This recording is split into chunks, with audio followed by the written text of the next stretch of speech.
Hi everyone, my name is Vinicius Marçom and I'm here to present you my research work called Theoretical and Numerical Analysis of a Passive Cooling System for a Commercial Photovoltaic Model. Besides me, the work has been done by Domisley Dutra Silva, João Batista Campos Silva, and Elaine Maria Cardoso.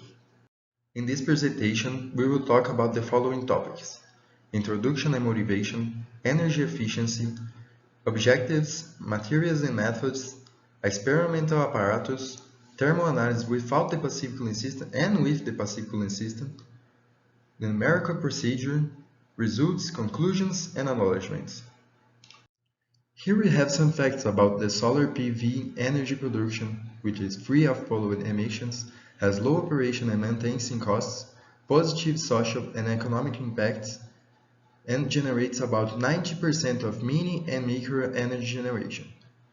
As you can see in the image, in Brazil the solar energy production have only 1.7% of the total, but this number has been growing a lot. As shown in the following equations, the temperature of the panel has a direct influence on its efficiency and power.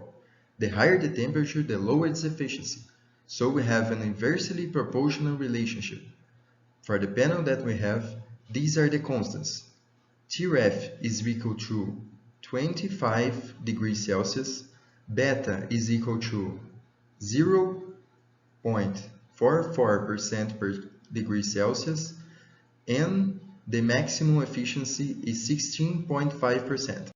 The objective of this work is to analyze the generation of an stellate photovoltaic model and performs a theoretical and a numerical study for the system's thermal behavior, depending on the experimental conditions, including the impact of adding extension surface on the average model temperature.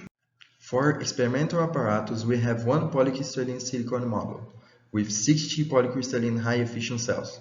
It has an uniaxial tracking system that follows the daily solar movement from east to west, as shown in this image, and the fins are positioned on the back of the panel in the red area as shown in this figure. The thermal analysis without the passive cooling system was made by the energy conservation principle, considering sky, ambient and ground temperatures, direct and indirect radiation coming to the panel, and energy leaving in the top and in the bottom of the panel by convection and radiation. In the right image, we can see the thermal resistance diagram from this case. For the thermal analysis with the passive cooling system, we have same analysis done previously, but now adding the fins at the bottom of the panel. In the image, you can see how the fins are positioned. The numerical analysis was made by using the mechanical tool present at ANSYS software, and here we show the mesh independence study without and with the presence of the passive cooling system. As you can see, the computational temperature does not change too much by increasing the number of mesh elements, proving that the results has no influence by the mesh. For the results, we collected data for 2 sunny days, the 22nd and the 24th day of August of 2019. We have here the instantaneous output power for these 2 days. In this graph, we can see the average temperature of the panel along the day. From the top to the bottom, we have the experimental data written in blue, numerical in red, theoretical in yellow, all those without the presence of the passive cooling system, and the theoretical and numerical temperature with the presence of the passive cooling system written in blue and green. And for reference, we have the ambient temperature in light blue. We can see the same graph here, but now for the 24th day of August.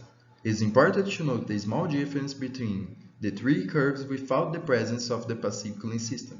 We can say the theoretical and numerical model without the presence of fins was validated.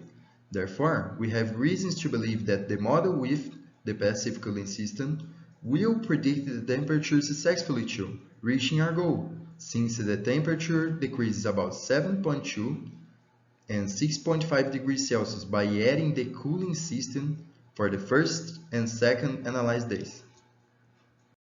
As conclusions, we have that theoretical and numerical model without the presence of the fins was validated, and proposed passive cooling system decreased the operational temperature of the model, as we already said. And it's worth mentioning that the next stage of this project is to verify the passive cooling system thermal performance experimented.